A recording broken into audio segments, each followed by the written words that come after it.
السلام عليكم ورحمة الله وبركاته. الحمد لله رب العالمين،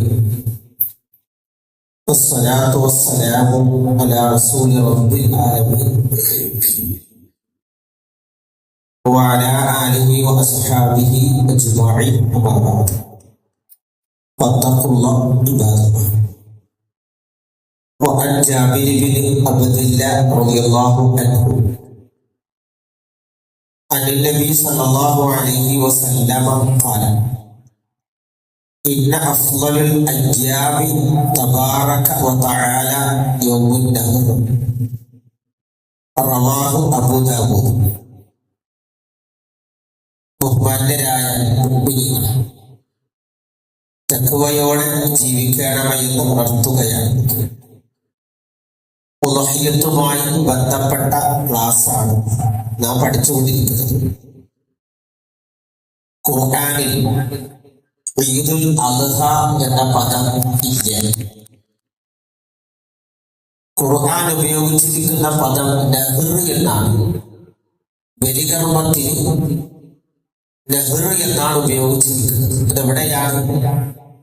ഇന്നാ അഅ്തൈനാകൽ കൗസർ ഫസല്ലി ലിറബ്ബിക വൻഹർ. അതാണ് ബലികർമ്മവുമായി ബന്ധപ്പെട്ട അല്ലാഹുവിന്റെ കൽപ്പന. നിനക്ക് ധാരാളം നന്മകൾ നൽകിയിട്ടുണ്ട്, അതുകൊണ്ട് ഫസല്ലി, നിസ്കരിക്കണം, ലിറബ്ബിക, നിന്റെ രക്ഷിതാവിന് വേണ്ടി, വൻഹർ, ബലി കൊടുക്കുകയും വേണം. പിന്നെ ഈദുൽ അദ്ഹ എങ്ങനെ വന്നു? ഈദ് എന്ന വാക്കിന്റെ അർത്ഥം മടങ്ങുക എന്നാണ്. ഈദുൽ ഫിത്ർ എന്ന് പറഞ്ഞാൽ റമദാൻ കഴിഞ്ഞാൽ ഫിത്രത്തിലേക്ക് മടങ്ങണം. പാപരഹിതമായി ജീവിച്ച ശുദ്ധീകരിച്ച മനുഷ്യൻ അവന്റെ ശുദ്ധ പ്രകൃതിയിലേക്ക് മടങ്ങണം. രണ്ടർത്ഥം അതിനുണ്ട്. ഒന്ന് ഫിത്ർ സക്കാത്ത് കൊടുക്കുക.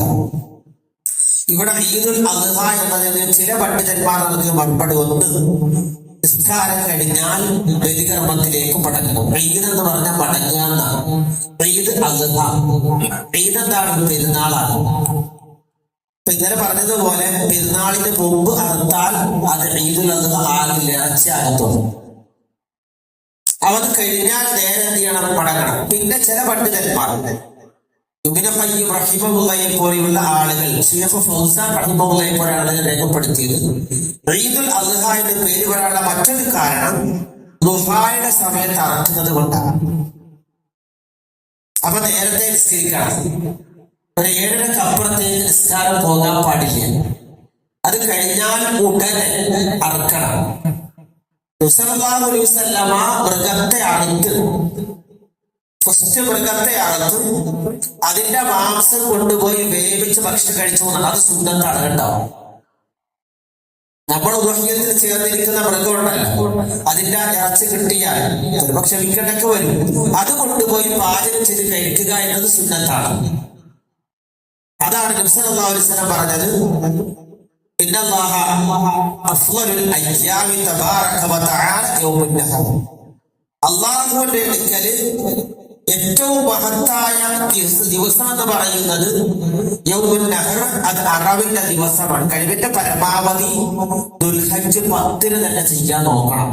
സാഹചര്യങ്ങളോ ആളെ കിട്ടാത്തതോ പെട്ടെന്ന് കാലാവസ്ഥ മാറിയാൽ മാത്രം മാറ്റി വെക്കാൻ പാടുള്ളൂ. ഇല്ലെങ്കിൽ ആ ദുൽഹജ്ജ് 10 തന്നെ നിസ്കാരം കഴിഞ്ഞാൽ ഉടനെ നിസ്കാരത്തിന് നമുക്ക് മൃഗമുണ്ടെങ്കിൽ ഉളൂഹ് ചെയ്ത് പെരുന്നാളിന്റെ വസ്ത്രം ധരിച്ച് തക്ബീർ ഉറക്കെ ചൊല്ലിക്കൊണ്ട് ആ മൃഗത്തിന്റെ കയറിങ്ങനെ പിടിച്ചു പുറകിലേക്ക് പോകാൻ. അതിനാണ് ഹദീസിൽ വന്നിരിക്കുന്നത്. അതാണ് അതിന്റെ മഹത്വം. സൂറത്തുൽ ഹജ്ജിൽ ഏതാണ്ട് ഒരു 13 ആയത്തുകൾ വിശദീകരിക്കുന്ന ബലിമൃഗത്തിന്റെ ഗുണങ്ങളാണ്. അപ്പൊ അത് തന്നെ അറക്കലാണ് ഗുണം. ഇന്നലെ ഞാൻ പറഞ്ഞതുപോലെ മുമ്പ് ഞാൻ സൂചിപ്പിച്ച് ചോദ്യം വന്നതാണ്, ഒരു ഗൃഹനാഥൻ ഒരു മൃഗത്തെ ഉളഹിയത്തിന് വേണ്ടി ആക്കിയാൽ അത് അയാൾക്കും അയാളുടെ കുടുംബത്തിനും വേണ്ടിയാണ്. ഞാൻ പറഞ്ഞിരുന്നു, ഇപ്പൊ ഞാനൊരു മൃഗത്തെ ഉളഹിയത്തിന് വേണ്ടി ഷെയർ ചേർന്നാൽ അല്ലെങ്കിൽ വാങ്ങിയാൽ അതിന്റെ പ്രതിഫലം എനിക്ക് കിട്ടും.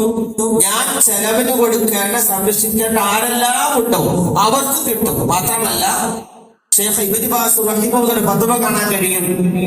എന്റെ വീട്ടിൽ നിന്ന് മരണപ്പെട്ടു പോയ ആളുകൾക്ക് കിട്ടും എന്ന് കാണാൻ കഴിയും. എന്റെ മാതാപിതാക്കൾ മരിച്ചിട്ടുണ്ടെങ്കിൽ ഈ ഉദ്ഹിയത്തിന്റെ ഗുണം അവർക്ക് കിട്ടും എന്ന് കാണാൻ കഴിയും. അത്രക്ക് മഹത്വമുള്ള സുന്നത്തയാണ്. അതുകൊണ്ട് ഉദ്ഹിയത്തിന് ഏറ്റവും പ്രാധാന്യമായി കാണേണ്ടത് ഒന്ന് ഇബ്രാഹിമിയ്യ മില്ലത്താണ്, രണ്ട് അള്ളാഹുവിന്റെ കൽപ്പനയാണ്, മൂന്നാമത് അള്ളാഹുവിന്റെ കൽപ്പനയാണ്, രണ്ട് ഇബ്രാഹിമിയ്യ മില്ലത്താണ്, മൂന്ന് ആ ഉദ്ഹിയത്തിന്റെ ഒന്ന് മുതൽ അവസാനം വരെ പ്രവാചകന്റെ സുന്നത്തുകളെ മുറുകെ പിടിക്കലാണ്. അള്ളാഹു നമ്മെ അനുഗ്രഹിക്കുമാറാവട്ടെ. ربنا تقبل منا انك انت السميع العليم وتب علينا انك انت التواب الرحيم. ربنا آتنا في الدنيا حسنة وفي الآخرة حسنة وقنا عذاب النار. رب ارحمهما كما ربونا صغارا. السلام عليكم ورحمة الله وبركاته. سبحانك اللهم وبحمدك أشهد أن لا إله إلا أنت أستغفرك وأتوب إليك.